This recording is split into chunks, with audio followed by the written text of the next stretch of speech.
Karma Kagyu Buddhist. Karma Kagyu Buddhist is one of the major lineages of Tibetan Buddhism, known for its emphasis on meditation practice and the transmission of teachings through an unbroken teacher-student lineage. It originated in the 12th century with the first Karmapa, Dusum Khenpa, and remains important today as the oldest reincarnate Lama tradition in Tibet. The word Kagyu means oral lineage, referring to teachings passed directly from teacher to student. This lineage begins in India with great meditation masters Tilopa, Naropa, Marpa Lotsawa, Milarepa, Gampopa. These figures are not just historical personalities, they represent a living chain of meditation experience. These masters transmitted meditation instructions emphasizing direct realization rather than philosophical debate. Karma Kagyu Buddhist also emphasizes the three roots: Guru, source of blessing; Yidam, meditation deity; protector, remover of obstacles. Together, these provide complete support for spiritual progress. These elements provide blessing, practice, and protection. For example, Guru right-pointing arrow, lineage teacher, or Karmapa; Yidam right-pointing arrow, Chenrezig, or Vajrayogini; protector right-pointing arrow, Mahakala. But all its power comes from lineage of Samaya and blessing, an unbroken chain of devotion and realization passed down through masters. Even simple practices like mantra recitation or visualization carry the full strength of the lineage. The practices are designed to meet people at every level: ordinary needs, health, wealth, protection, spiritual preparation, pure land, phawa, and ultimate realization, mahamudra, and so on. But the benefit is that even simple practices carry the full strength of the lineage. The origins and transmission. The Karma Kagyu Buddhist lineage traces back to the Indian yogi Tilopa, 988-1069, who received direct teachings from Buddha Shakyamuni's methods. But in the Kagyu Buddhist lineage, the source of the teachings is not limited to only Buddha Shakyamuni. That's a simplification that misses how Vajrayana, Tantric Buddhism, understands transmission. Here's the more precise picture. 1. Multiple enlightened sources. Tilopa is said to have received teachings from several enlightened beings, not just Shakyamuni. These include Vajradhara, considered the ultimate source of tantric teachings in Kagyu and other Vajrayana lineages; Buddha Shakyamuni, the historical Buddha, source of sutra teachings and some tantras; various dakinis, wisdom beings, and realized masters. 2. Why Vajradhara matters more in Kagyu. In Kagyu specifically, Vajradhara is often regarded as the primary source of the Mahamudra and highest Tantra teachings. The lineage is sometimes described as Vajradhara, right-pointing arrow; Tilopa, right-pointing arrow; Naropa, right-pointing arrow; Marpa, right-pointing arrow; Milarepa, right-pointing arrow; Milarepa, right-pointing arrow; Gampopa. This reflects the Vajrayana view that teachings can be transmitted directly mind to mind.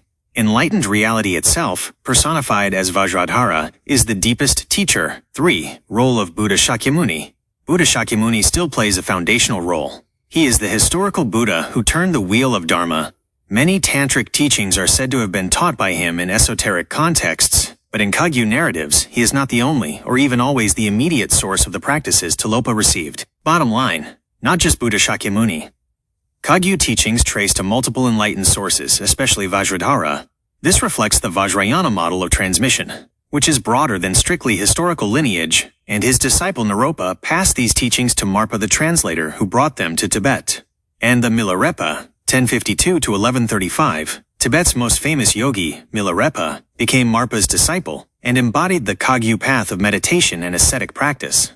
And the Gampopa, 1079-1153, a physician-turned-monk, Gampopa synthesized Milarepa's yogic practices with monastic discipline, laying the foundation for the Kagyu Buddha school. And the first Karmapa, Dusum Khenpa, 1110-1193, a disciple of Gampopa, established the Karma Kagyu lineage. His reincarnation, Karmapakshi, 1204-1283, became the first recognized reincarnated Lama in Tibet, starting the tradition of reincarnation system. Pillars of the lineage, Serpu and Palpung. Within the Karma Kagyu lineage, two monasteries stand as pillars of transmission and authority: Serpu Monastery and Palpung Monastery. Each plays a distinct but complementary role in sustaining the lineage. Together, Serpu and Palpung balance the lineage. Serpu Monastery was founded in 1159 by the first Karmapa, Dusum Khenpa, near Lhasa in central Tibet. It is the traditional seat of the Karmapa, the head of the Karma Kagyu lineage.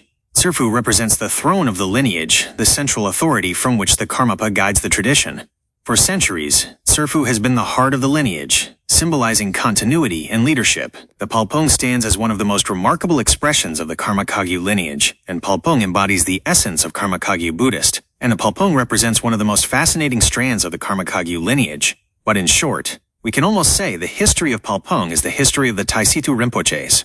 From the 1st to the 12th, they have safeguarded Karma Kagyu, enriched Tibetan culture, and ensured the lineage remains vibrant today. This legacy is what makes Palpong not just a monastery, but a living treasure of Dharma and culture, and the role of the Tai Situ Rinpoche is often understood as much broader than just Palpong or even Karma Kagyu.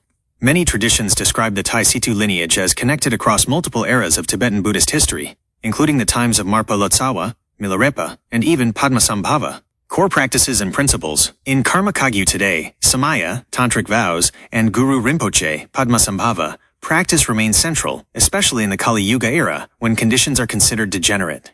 Samaya ensures the bond between guru and disciple stays pure, and even between disciple and disciple stays pure. Samaya are vows taken during tantric teaching or empowerment, binding the disciple to the guru and lineage. And maintaining Samaya keeps the transmission pure. Breaking it weakens the blessing and obstructs realization.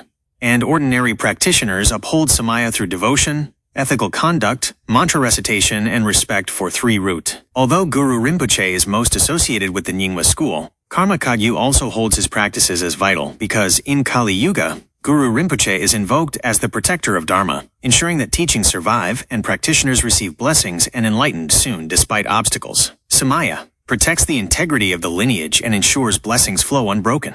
Guru Rinpoche provides powerful protection against obstacles, negativity, and degeneration and enlightened us. Combined power. Together they safeguard both the practitioner's inner path and the outer survival of Dharma in difficult times. The legacy of the Tai Situ Rinpoche, the pure Samaya lineage of Tai Situ Rinpoche, is one of the oldest and most important lineages within the Karma Kagyu.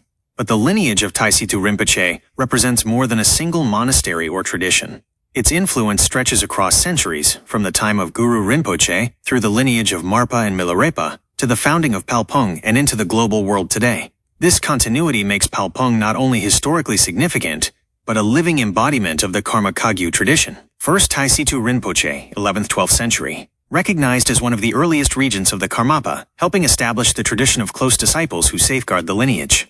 8th Tai Situ Rinpoche, founder of Palpong 1727, established Palpong Monastery in Derje, making it a center of study, meditation, and art. He ensured Palpong became a cultural and spiritual hub. Each generation upheld the role of regent, supporting the Karmapa, transmitting Mahamudra, and guiding practitioners. They were known not only as spiritual masters, but also as scholars, poets, and artists. 12th Tai Situ Rinpoche, today, a dynamic leader, teacher of the 17th Karmapa, and a global figure. He is deeply respected for his Dharma teachings, artistic creativity, poetry, and architectural vision.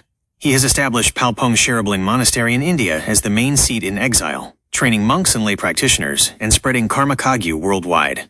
A journey through Palpong. Imagine yourself stepping into eastern Tibet in the 18th century. The air is crisp, the mountains rise in the distance, and before you stands the newly built Palpong Monastery, founded by the 8th Tai Situ Rinpoche, Situ Panchen Choki Jungne. Inside its halls, monks chant, artists paint thankas, and scholars debate philosophy. The 8th Tai Situ moves among them, guiding meditation, commissioning art, and writing commentaries. He is not only a Dharma master, but also a cultural visionary, shaping Tibetan Buddhism into a living force of wisdom and beauty. Now, let the centuries roll forward. You find yourself in India at Palpong Sherabling Monastery, the seat of the 12th Tai Situ Rinpoche. The chants continue, but now they mingle with the sounds of modern life. Here, monks train in meditation and philosophy, lay practitioners join retreats, and the Dharma flows across continents. The 12th Tai Situ Rinpoche, teacher of the 17th Karmapa, carries the same spirit as his predecessor. He teaches Mahamudra, writes poetry, paints, and designs temples. He is a master of both Dharma and culture, ensuring that Palpong remains a vibrant hub in the modern world. Walking through Palpong across time, you see the continuity of vision, from the 8th Tai Situ's founding of a great monastery to the 12th Tai Situ's global leadership today.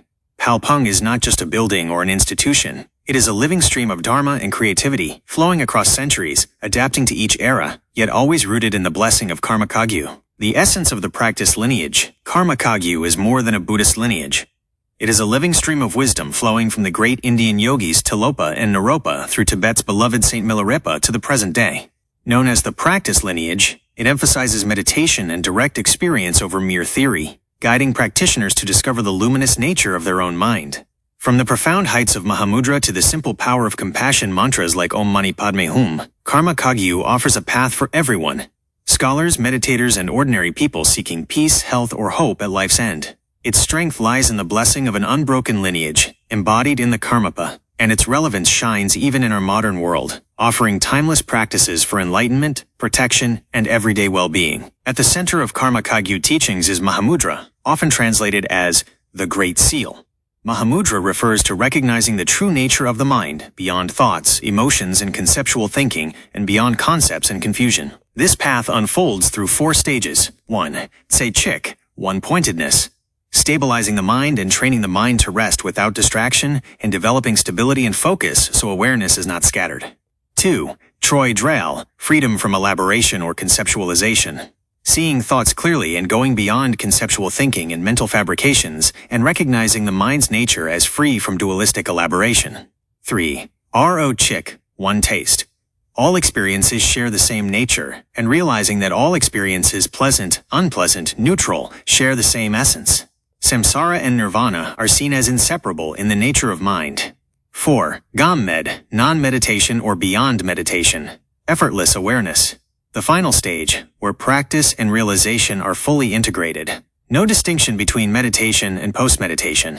Every moment is lived in awakened awareness. Although Mahamudra is considered a high teaching, Karma Kagyu also offers many practices suitable for ordinary people living in everyday circumstances. Not everyone can become a full-time meditator, and not everyone can devote themselves to 6 yoga or any long retreats. But everyone faces illness, financial struggles, and fear of death. In today's fast-moving world, many people are searching for something deeper, something stable, meaningful, and transformative. Despite technological progress, we still face anxiety, stress, uncertainty, and conflict. In such times, ancient wisdom traditions can offer guidance that remains surprisingly relevant. Among these traditions, the Karma Kagyu school of Tibetan Buddhism stands out for its simplicity, depth, and emphasis on direct experience. Rather than focusing only on belief or philosophy,